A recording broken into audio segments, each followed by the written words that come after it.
जय हिंद दोस्तों। आज हम देखेंगे संविधान की प्रस्तावना या फिर उद्देशिका। 30 प्रश्न रहने वाला है।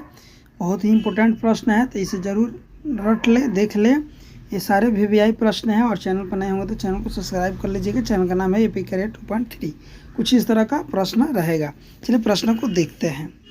तो पहला यहाँ से प्रश्न दिया है, भारतीय संविधान के किस भाग को उसकी आत्मा की आख्या प्रदान की गई है। यानी कि भारतीय संविधान के किस भाग को उसकी आत्मा की आख्या प्रदान की गई है। तो ये है आपका प्रस्तावना। किसको? प्रस्तावना को संविधान सभा की आत्मा भी कहा जाता है। चलिए पहला प्रश्न हो गया। दूसरा प्रश्न को देख लेते हैं। दूसरा प्रश्न है कि संविधान निर्माताओं ने किस पर विशेष ध्यान दिया था। यानी कि जब संविधान का निर्माण हो रहा था उस समय किस पे सबसे ज़्यादा विशेष ध्यान दिया गया था। तो प्रस्तावना पे, ऑप्शन नंबर ए। नेक्स्ट देख लेते हैं। नेक्स्ट प्रश्न है, भारत में जनप्रिय संप्रभुता है क्योंकि भारत के संविधान की प्रस्तावना शुरू होती है इन शब्दों से। यानी किन शब्दों से भारत की जो प्रस्तावना है वो स्टार्ट होती है, आपको बताना है। तो ये होते हैं हम भारत के लोग। ऑप्शन नंबर डी इसका सही आंसर हो जाएगा। आप खुद से टेस्ट भी करते चलिए, आप अपने देखिए कि आपका कितना सही हो रहा है। चलिए चौथा प्रश्न है, भारत को गणतंत्र क्यों कहा जाता है। यानी भारत को गणतंत्र किसके आधार पर किया जाता है। तो यहाँ राज्य का प्रमुख निर्धारित अवधि के लिए निर्वाचित होता है, इसलिए भारत को गणतंत्र कहा जाता है। यानी कि ऑप्शन नंबर जो डी होगा इसमें सही हो जाएगा। 5 नंबर प्रश्न देख लेते हैं। 5 नंबर प्रश्न है, भारत है एक, भारत जो है वो क्या है। धर्मनिरपेक्ष राष्ट्र है, हिंदू राष्ट्र है, हिंदू मुस्लिम राष्ट्र है, इनमें से कोई नहीं। तो भारत क्या है? धर्मनिरपेक्ष राष्ट्र है। ऑप्शन नंबर ए। 6 नंबर प्रश्न है, धर्मनिरपेक्षता का अर्थ क्या होता है। इसके पहले आया था कि धर्मनिरपेक्ष भारत एक है धर्मनिरपेक्ष राष्ट्र, और धर्मनिरपेक्षता का अर्थ क्या होता है। तो धर्मनिरपेक्ष का अर्थ होता है राज्य सरकार द्वारा किसी धर्म को स्वीकार नहीं करना।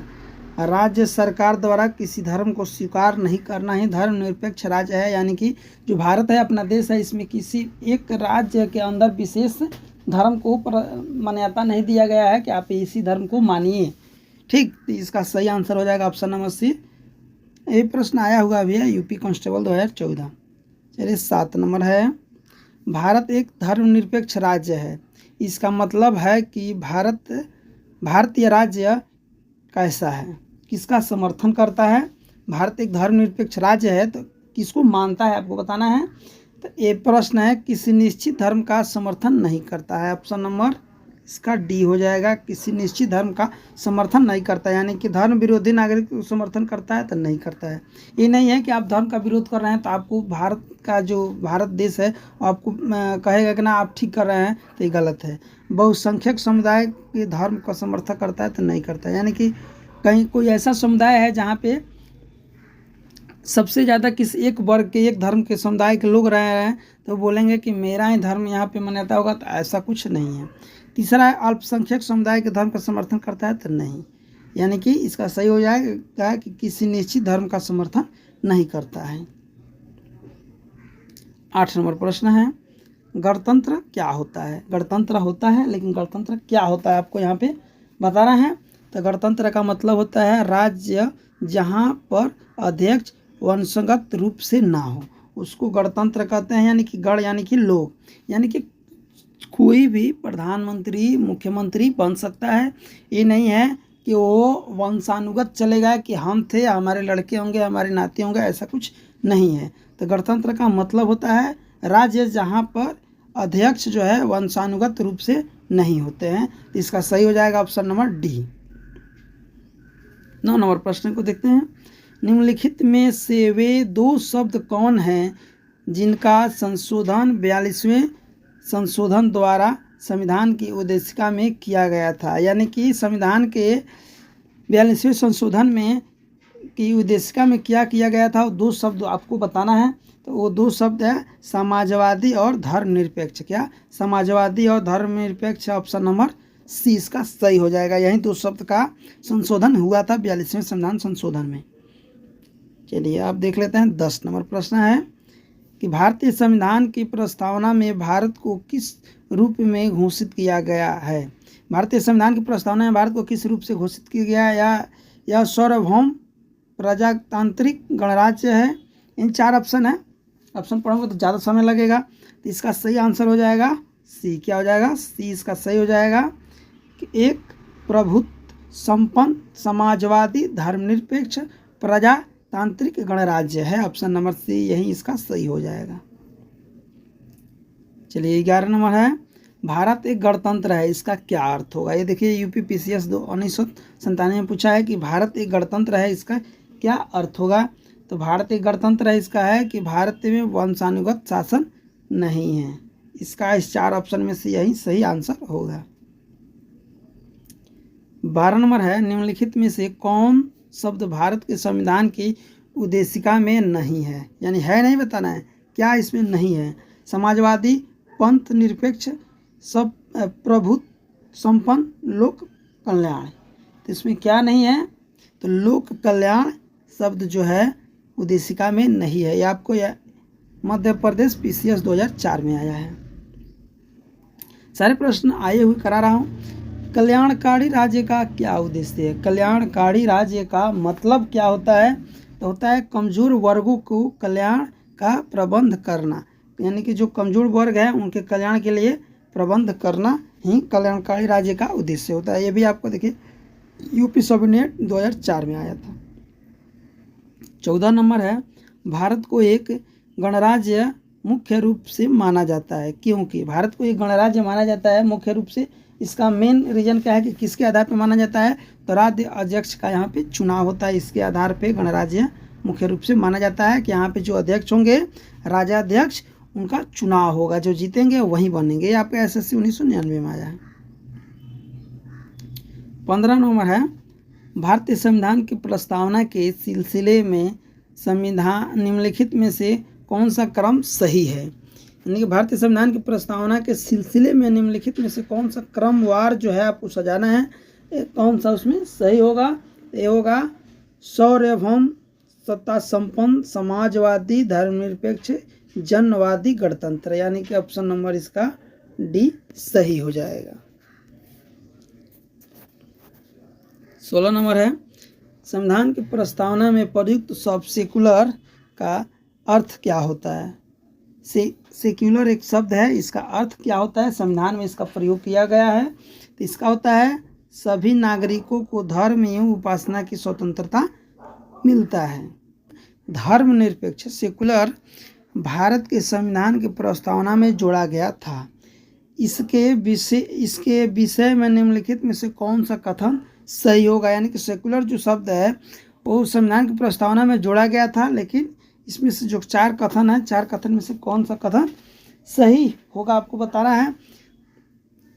तो यह वर्ष 1976 में जोड़ा गया, एक ये सही है। ये 42वें संविधान संशोधन के द्वारा जोड़ा गया था, ये सही है। यानी कि 1 और 3 सही है। अब ऑप्शन में मिलाएंगे 1, 3, यानी ऑप्शन नंबर बी। तो ऑप्शन नंबर बी इसका सही आंसर हो जाएगा। ऐसे कुट को बनाया जाता है। भारतीय संविधान की प्रस्तावना में लिखित हम भारत के लोग we the people of India से क्या अर्थ है, क्या अर्थ निकलता है कि हम भारत के लोग का मतलब क्या होगा आपको बताना है। तो हम भारत के लोग का मतलब होगा संविधान का निर्माण भारत की जनता द्वारा हुआ था। जनता द्वारा कहने का मतलब चुना गया था, जनता ही चुना था और वो लोग संविधान का निर्माण किए थे। 19 नंबर है समाजवाद का अर्थ क्या होता है। समाजवाद का अर्थ होता है सामाजिक न्याय। क्या? सामाजिक न्याय, ऑप्शन नंबर सी। ऐसे प्रश्न देखिए दिखने में छोटा है लेकिन ये प्रश्न आते हैं। अगला है भारतीय संविधान में समवर्ती सूची किसके संविधान से ली गई है। यानी कि समवर्ती जो सूची है वो कहाँ के संविधान से लिया गया है। ये भी प्रश्न बहुत बार पूछा गया है।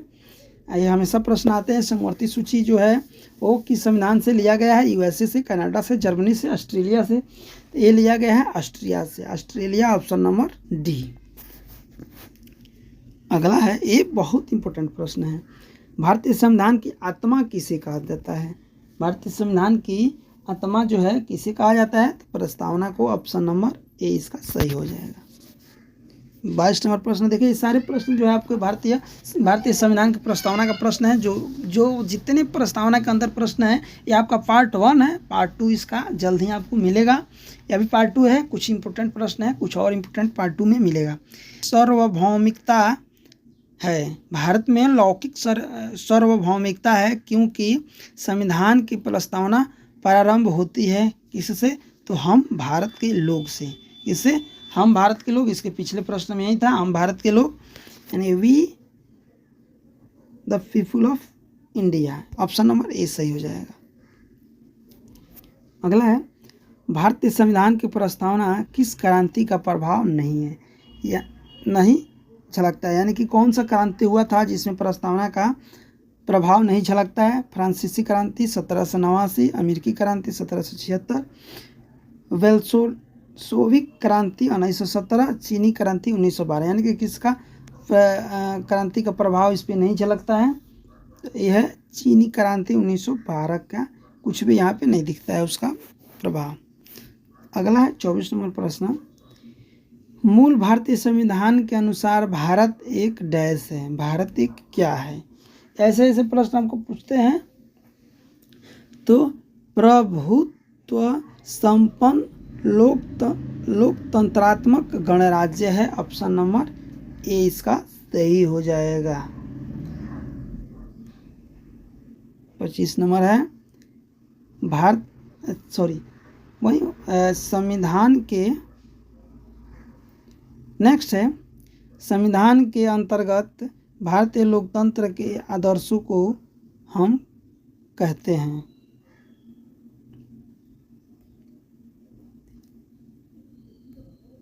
नेक्स्ट है, संविधान के अंतर्गत भारतीय लोकतंत्र के आदर्शों को हम कहाँ पे देखते हैं? यानी कि लोकतंत्र का आदर्श जो लिखा गया है वो कहाँ पे है? भाग 1 में है, प्रस्तावना में है, भाग 3 में है, भाग 4 में है।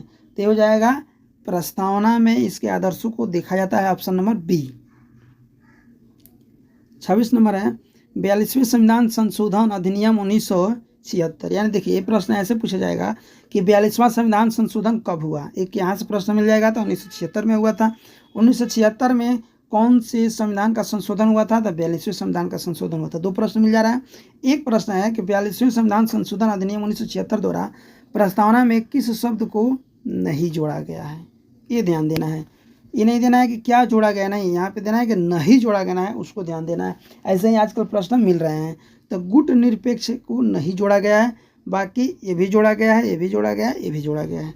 इसको नहीं जोड़ा गया है, जिसको नहीं जोड़ा गया है वहीं इसका सही आंसर हो जाएगा। गुट निरपेक्ष को 42वें संविधान संशोधन अधिनियम 1976 में नहीं जोड़ा गया था। 27 नंबर प्रश्न है, भारतीय संविधान की प्रस्तावना के बारे में कौन सा कथन सही है? बताना है कि कौन सा कथन है इसमें जो आपको है कि सही है। तो ये है, उक्त शब्द 1976 में संशोधन द्वारा जोड़ा गया था। बाकी एक गलत है, ये गलत है, ये गलत है।